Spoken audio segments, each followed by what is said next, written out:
My lords, there were 4 barons in the court of King Mark. These barons were very bad men, and they hated Tristan very much. They hated him because he was great and because the king loved him dearly. I know their names: Anret, Ganelin, Gondolin, and Denolin. The barons knew that King Mark did not want to have children. He wanted to give his land to Tristan when he was old. The barons were jealous, and they told lies to make the other important men in Cornwall angry with Tristan. They said, "There are too many strange things in this man's life. It was strange enough that he beat Morholt. But how did he cross the sea alone when he was almost dead? Which one of us, my lords, could travel the sea without a sail or a mast? People say that only wizards can do that. This man must be a wizard, and his harp, it is also magic, poisons the king's heart. See how he has changed the king's heart with his magic. He will be king soon, my lords, and you will work for a wizard." They turned many of the barons against Tristan. These barons told King Mark that he must marry a king's daughter and have a child, or else they would all go back to their homes and fight him. But the king said no to them and promised in his heart that as long as his dear nephew Tristan was alive, no king's daughter would marry him. Tristan was angry that people thought he served the king only for money. So he told the king that if he did not listen to the barons, Tristan would leave and work for another king across the sea. Hearing this, King Mark made a deal with his barons. He gave them 40 days to wait for his decision. On the day he had to decide, King Mark was alone in his room and felt sad. He thought, "Where can I find a king's daughter so beautiful but also so far away that I can pretend to want her as my wife?" Just then, 2 swallows flew by his window. The birds were fighting with each other. Then, surprised, they flew away. But they dropped something from their beaks. It was a woman's hair. The hair was long, thin, and shining like light. King Mark picked up the hair and called his barons and Tristan. He said, "To make you happy, lords, I will take a wife. But you must go find the woman I have chosen." "Good Lord, we all want that," they said. "And who is she?" "Why," he said, "the woman whose hair this is. I will not take any other." "And where, Lord King, does this golden hair come from? Who brought it, and from which land?" "It comes, my lords, from the lady with the golden hair. The swallows brought it to me. They know where it came from." Then the barons realized they were being tricked. They were very angry, and they looked at Tristan with sneers. They thought Tristan had told the king to make this trick. But Tristan, when he saw the golden hair, remembered Iseult the Fair. He smiled and said, "King Mark, can't you see that these lords make me feel ashamed? Your plan did not work. I will go find the lady with the golden hair. The search is dangerous, but my uncle, I will risk my body and my life for you again. And to show your barons that I love you truly, I promise to die in this adventure or bring the queen with the golden hair back to this castle of Tintagel." He prepared a big ship. He filled it with corn, wine, honey, and many other good things.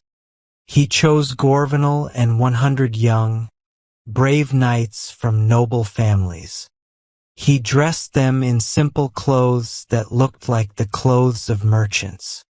But under the deck, he hid fine cloth of gold and red, as if they were messengers from a great king. When the ship was at sea, the helmsman asked Tristan, "Lord, where should I sail?" "Sir," said Tristan, "sail to Ireland, directly to Whitehaven harbor." At first, Tristan pretended that his friends were merchants from England who had come peacefully to trade. But the people of Whitehaven noticed something strange. These merchants spent their time playing games like checkers and chess. They seemed to know more about playing dice than the price of corn. Tristan was afraid they would be discovered, and he did not know how to continue his search. One morning, at the break of day, Tristan heard a terrible cry. It was so horrible, it sounded like it came from a demon. He had never heard any creature scream like that. It was awful and strange. He saw a woman passing by the harbor and called to her, "Tell me, lady, where does that sound come from? Don't hide anything from me." "My lord," she said, "I will tell you the truth. The sound comes from a dragon, the most terrible and fearless dragon on earth. Every day, it leaves its den and stands at one of the city gates.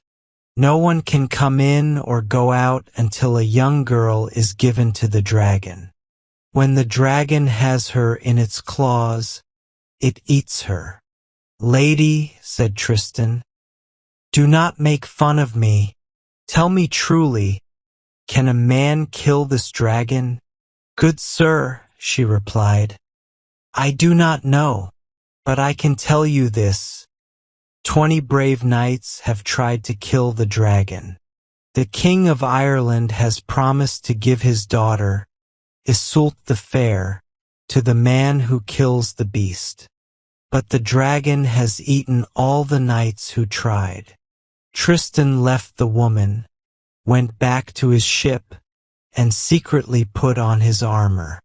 It was a fine sight to see such a noble knight on a good horse come out of a merchant ship. But the harbor was empty because the sun was barely up, and no one saw him as he rode toward the city gate. Soon after he passed the gate, 5 men came galloping toward him at full speed, trying to escape. Tristan grabbed one man by his hair as he rode by, pulled him off his horse, and held him tight. "God save you, my lord," said Tristan. "Where does the dragon come from?" The man showed him the road, and Tristan let him go. When the monster appeared, it had the head of a bear with red eyes that looked like burning coals. It had hairy ears, the claws of a lion, the tail of a serpent, and the body of a griffin. Tristan charged at the dragon with his horse, striking it so hard that even though the beast was scared, Tristan's lance broke against its scales. Then Tristan drew his sword and hit the dragon's head, but he could not even cut through the skin. The dragon felt the blow and grabbed Tristan's shield with its claws, tearing it from his arm. Now, with his chest unprotected, Tristan used his sword again and struck with all his strength. The sound of the strike echoed all around, but it was useless. He could not hurt the dragon. Meanwhile, the dragon breathed out 2 streams of horrible fire from its nostrils. Tristan's helmet turned black like coal, and his horse stumbled, fell down, and died. Tristan, standing on his feet, thrust his sword deep into the dragon's jaws and split its heart in 2. Then Tristan cut out the dragon's tongue and put it into his boot. But the poison from the tongue touched his skin, and he fainted and fell in the tall grass near the swamp. Now, the man Tristan had stopped earlier was the Seneschal of Ireland, and he wanted to marry Iseult the Fair. Although he was a coward, he dared to return with his friends. When he found the dragon dead, he cut off its head and brought it to the king, claiming the reward. The king could hardly believe that the seneschal had killed the dragon, but he wanted to be fair. He called all his vassals to court so the seneschal could prove he had won the fight. When Iseult the Fair heard that she had to marry this coward, she laughed for a long time and then cried. The next morning, thinking there might be some trick, she took her servant Perinis and her maid Brangian and rode secretly to the dragon's lair. On the road, Iseult saw some strange tracks. The horses that made the tracks had never been shod in Ireland. Then she came upon the dragon's body, without its head, and a dead horse lying beside it. The horse was not from Ireland either. A foreign man had killed the dragon, but they did not know if he was still alive. Iseult, Perinis, and Brangian looked for Tristan for a long time. Finally, Brangian saw Tristan's helmet shining in the grass. Tristan was still breathing. Perinis put Tristan on his horse and took him to the women's rooms in secret. Iseult told her mother what had happened and left Tristan with her. When the queen took off Tristan's armor, the dragon's tongue fell from his boot. The Queen of Ireland brought him back to life with a special herb and said, "Stranger, I know you are the real slayer of the dragon, but our seneschal, a wicked man, cut off the dragon's head and says my daughter Iseult should be his reward. Will you be ready in 2 days to challenge him in a fight?" "Queen," said Tristan, 2 days is not much time, but I believe you can heal me in time.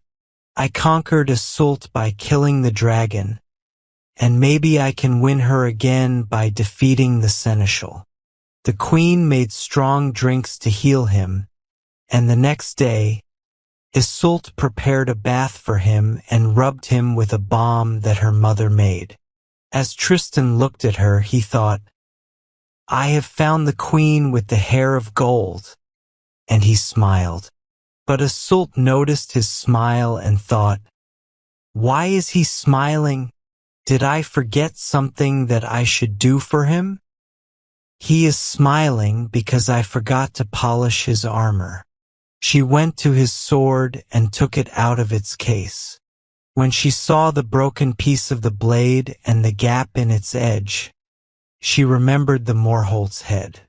She stood still, unsure what to do. Then she went to the piece of steel that she had kept from the Morholt's skull. She placed it next to the sword, and it fit perfectly. The break in the blade could barely be seen. Iseult ran to where Tristan was lying, holding the sword over him. She cried out, "You are Tristan of Lyonesse. You killed the Morholt, my mother's brother, and now you will die for it." Tristan tried to defend himself, but he was too weak. However, he kept calm and said, "So be it. Let me die. But first listen to me and then decide. Princess, my life is in your hands, and you have the right to take it. My life belongs to you because you have saved it twice. Once, long ago, when I was the harp player you healed from the Morholt's poison wound. Don't regret that. Weren't my wounds from a fair fight? I didn't kill the Morholt by treason. He challenged me and I had to defend myself. Now, for the second time, you have saved me again. I fought the dragon for you. But let's leave all that behind.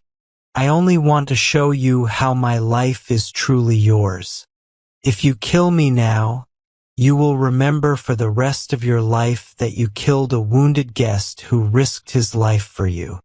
Iseult replied, Your words are strange.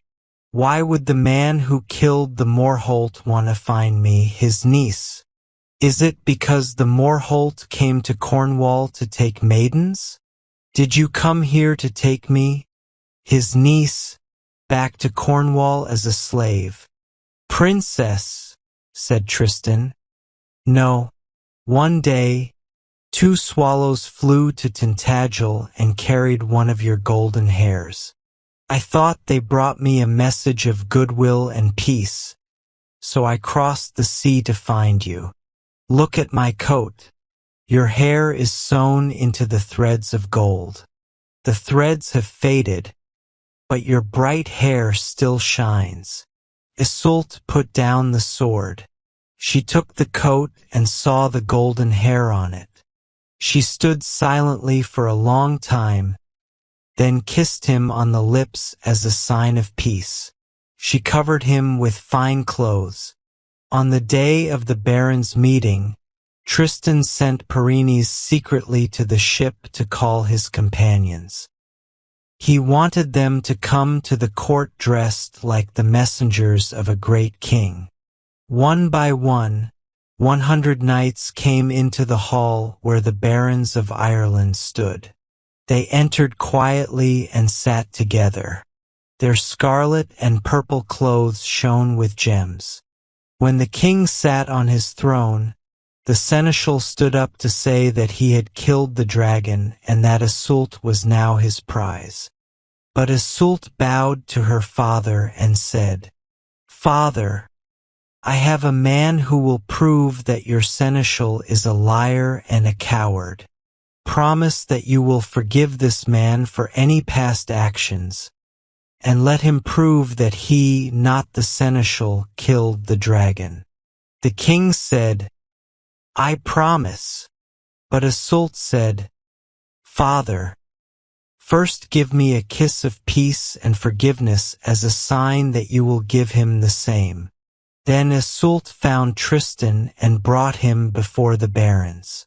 As he entered, all 100 knights stood together, crossed their arms over their chests, and bowed. The Irish people knew then that Tristan was their lord. Many of the Irish recognized Tristan and shouted, It is Tristan of Lyonesse who killed the Morholt. They drew their swords, demanding his death.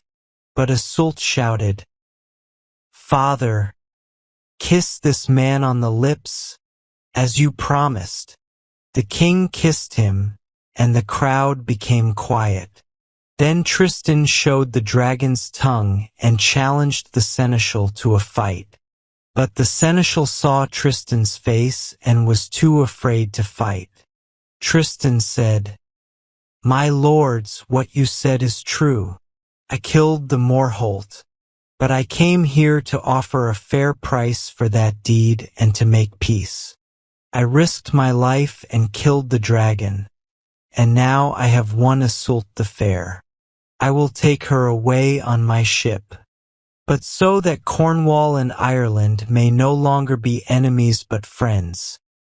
Know this, King Mark, my lord, will marry Iseult. Here are 100 noble knights who will swear on holy relics that King Mark sends them as his messengers, offering peace, friendship, and love. He wishes to marry Iseult and will honor her as his queen. When the lords of Ireland heard this, they all agreed, and the king was happy too. Then, because the treaty was to be made, the king took Iseult by the hand and asked Tristan to swear that he would take her safely to his lord. Tristan swore this before all the knights and barons of Ireland. Then the king placed Iseult's hand in Tristan's hand, and Tristan held it for a moment, showing that she now belonged to the king of Cornwall.